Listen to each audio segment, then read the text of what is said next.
Jokenya ka sirkal kia ng'ama in. Koro ok inyal.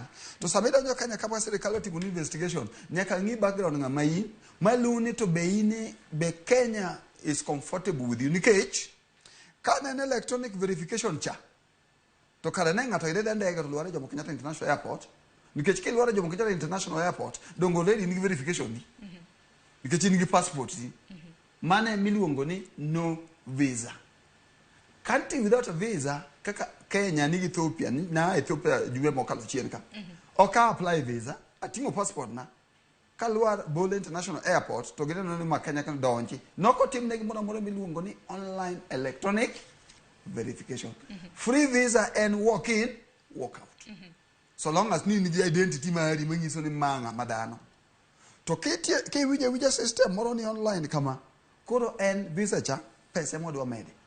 Mane kaka pa ana ene mber. Nikichangi nitiere nengo machon mabende oganda mawuok e pinje maoko na chulo mano mar donje pacho ka lokruok mabende noketi mana ka director mara nyalo keto na moko kuom graphics mago manyiso nengo machon gi nengo manyasani. Nengo machon mar visa mano mar donjo kuom thuolo maromo nade be nyakwarom gajwang nyalo nene kanyo nengo machon to aketo gi wi dola nikech wange kaka dola ringo bende lokre kinde ka kinde kon wakete Kenya shillings no do yuare nyalo bedo mayuare koro kingiwara mana nengo machon gi masane nikech kiwacho ni chakre chin tarik achiel mano mar dwe mokwongo higa mabiro deno mana donje pacho ka ibro dwar jala mabende donje pacho ka nengo mar siling $100 kida donjo nyadi nuoye pacho ka siling $500 ida donjo nyadi nuoye wacho ni higni 5 ineno kanyo $160 to kida choro nyime ndalo samoro ni donjo e thuolo mar higa achiel idaro mar mondo bichor nyime higa achiel gi nus ineno kanyo hidhi medo chulo $100